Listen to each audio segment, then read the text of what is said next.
Before I start, well, first of all, it's great to be here. I'm a complete TEDx virgin. I've never been to one of these things before, so you'll have to help me through.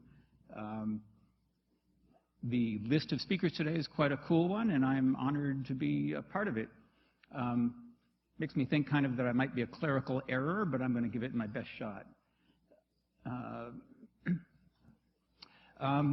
Rise of the Machines. I'm a sci-fi fan, so I immediately latched onto this theme.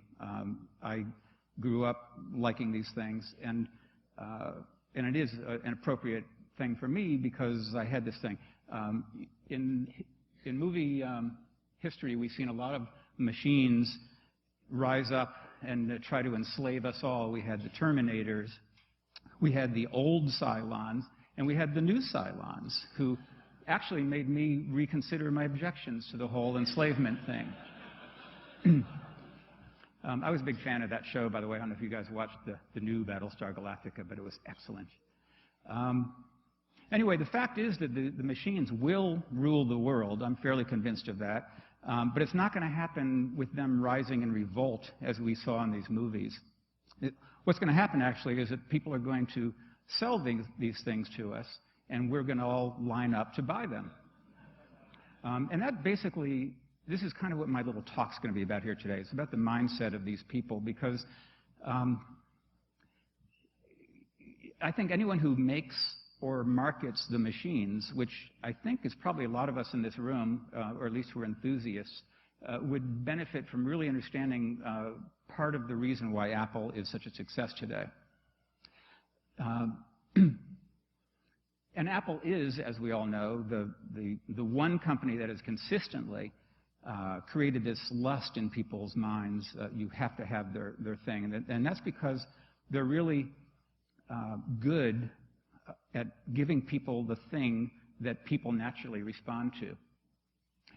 It's simplicity, basically. And this is a principle that Steve Jobs really embraced forever, and he drilled into to Apple and really burnt it into Apple's DNA. So Apple would never in a million years consider making that remote control to the left. They only do things that are elegant and simple, and that appeals to the basic human desire for simplicity. So we have this principle, and it's really a very simple one, which is if you have two ways to achieve a similar result, and one of them is simpler and one of them is more complicated, you choose the simpler one.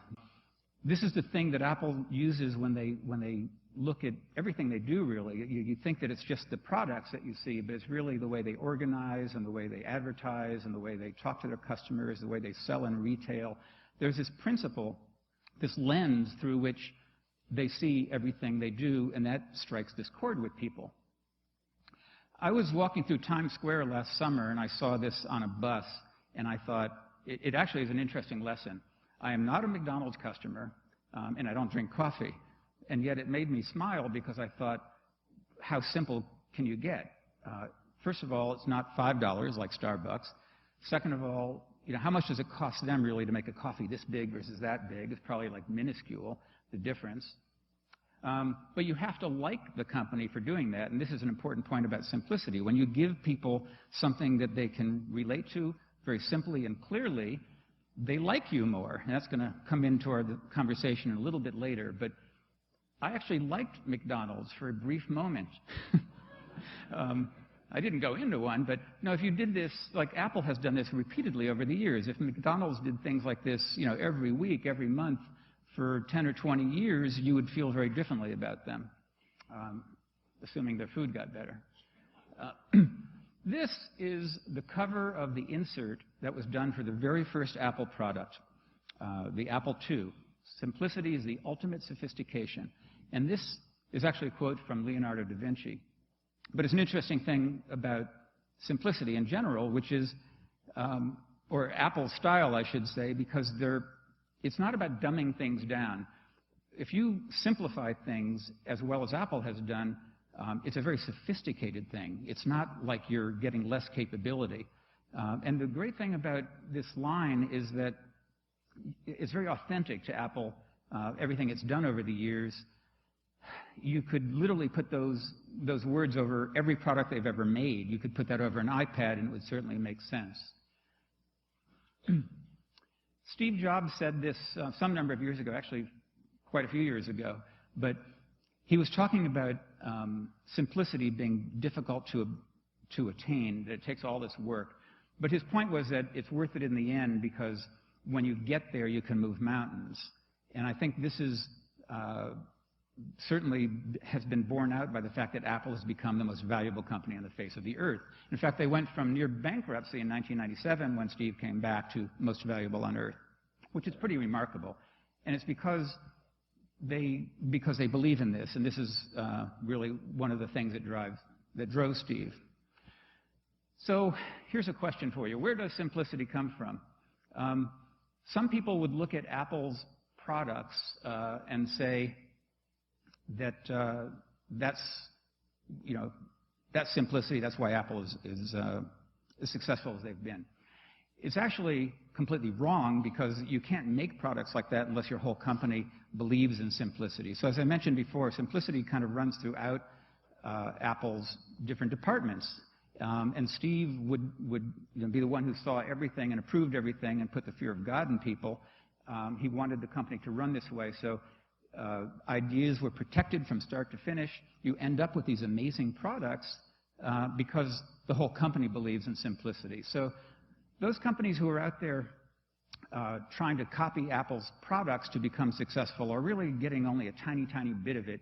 They need to be copying Apple, the company, which is a much harder thing to do. It's a company that believes in simplicity through and through. What the hell does that mean, you might ask? Well, it's the reason, where does this obsession with simplicity come from? Obviously it came from Steve Jobs, but it was because something he used to say to us quite often was, you deal with all these little things every day, but at the end of the day, he said, I just want people to love us.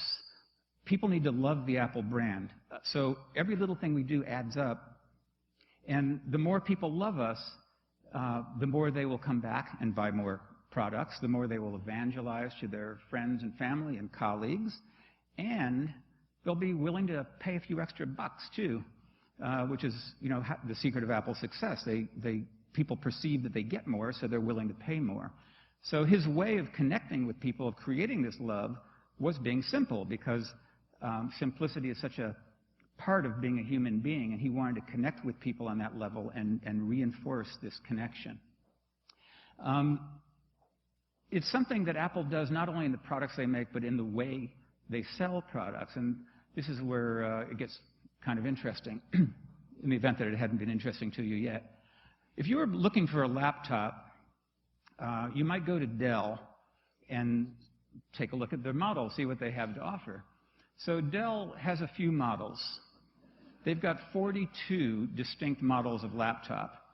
And they come with these absurd names, too, I might add. That's subject for a whole other talk one day. But Apple is very sensible with their naming. These guys give you Inspirons, XPSs, Alienwares, Vostros, Latitudes, Precisions. None of them make any kind of sense. They don't relate to each other or to the Dell brand. But that aside, 42 models is pretty ridiculous. Now, I did this research personally. I'm very proud of it. Just last week. This is brand new. But you can't find those models in one place. You have to go all through their site, the business section, the consumer section, the education section. And I have no idea what the difference between a 6220 and a 6230 is. There may be some screen size differences you can see in the XPSs. They have screen sizes. But the other numbers are meaningless, and they all came with a set of specs. And to be honest, I got too dizzy to research it further. But feel free. Anyway, so what about HP? Can they do any better than Dell? Well, yes, they can, as a matter of fact. They give you 49 distinct models. And again, they have such fantastic naming. You can get Envies and Sleek books and Elite books and all kinds of books, Pavilions. The entertainment, they have You can get a quad edition or a select edition, and I have no idea what a quad is or what a select is, but they're giving you all those choices. And of course, Apple, which does its simplicity thing, you've got 6 models, and I'm actually being generous. The Retina model is really part of the Pro model. I think there's really 4 models, but I'm being a sport.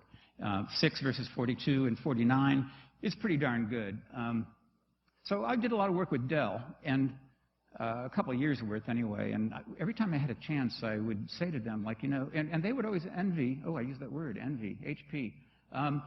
They would envy Apple's whole, you know, simplicity thing, basically, and so I'd say, well, why do you need all those models? And they would say, well, as you might expect, it's about choice. We have a lot of different kinds of customers. We have corporate customers and individuals, and they all have different needs, and we want, you know, to make everybody happy and give them all these choices.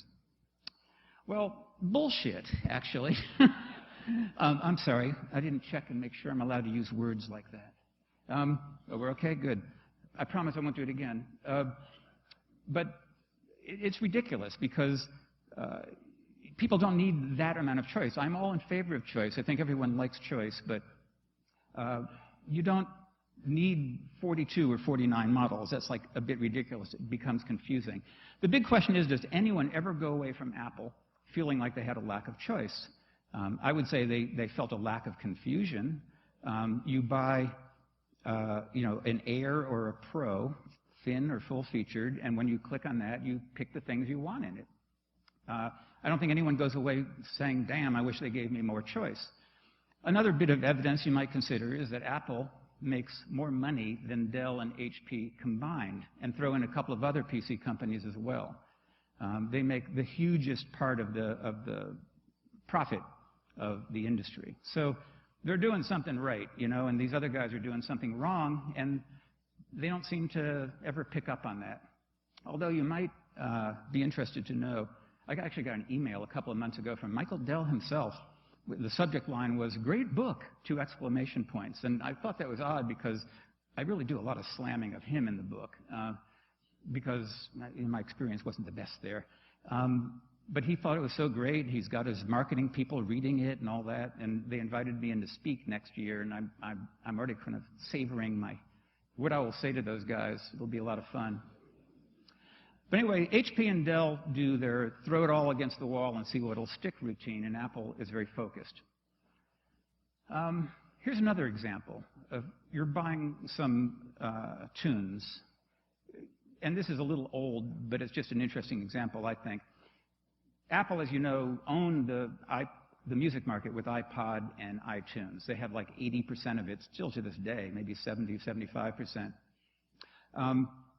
And that's because they did things, they made it very easy for you. They made it like $1 a song. If you bought 5 songs, it was about $5. You pay your $5, you go on your merry way, and you have a balance of 0. Microsoft, in its infinite wisdom, went with Microsoft Points. And they were around before the Zune came out. I believe they're still around because Xbox is based on the Microsoft Points system. But in their case, you'd have to, $1 was equal to 80 points. So basically, you'd have to buy them in certain lots, so you'd pay $10 and get 800 points. The interesting thing was a song equals 79 points, but when you do the math, that equals 99 cents. So it's the same price as Apple, but they do it for 79 versus 99. So the minute you look behind the curtain on that one, you get really mad at Microsoft for trying to fool you. So it's not simple, it's not clean. You don't like Microsoft for doing that. You like McDonald's more for their $1 cup of coffee. But in this case, you'd buy your 5 songs for 395 points. You'd have a balance of 405 points. It's kind of just a big mess. And by the way, I always imagine what goes on in these rooms because I think someone had to have that idea about doing the points, and we're going to really, you know, attack iPod on this one. Steve Jobs said back in the days of Next that if you're going to do something, it's got to, you know, if you want to be noticed, it has to be a 10x improvement over what came before.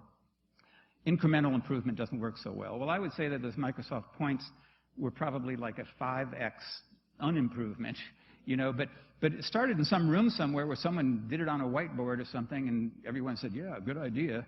And then you think at a company like Microsoft, there must have been like at least 5 or 10 more meetings where people sat around a table and looked at this scheme, and all of them said, whoa, yeah, great, Microsoft points, let's do it. And it's just kind of amazing because there's a total lack of common sense. I mean, anyone could look at that and say it's too convoluted. Why don't we just charge them for the song and take their money?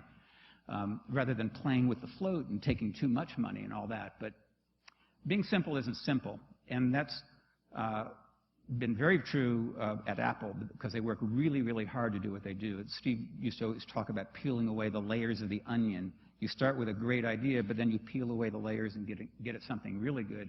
You need to be not only focused on simplicity, but you need to focus on defending simplicity against the dark forces of complexity because they're all around you. There are people who want to create Microsoft points and offer 49 models of computers. So Apple, that's interesting. It's the ultimate competitive weapon.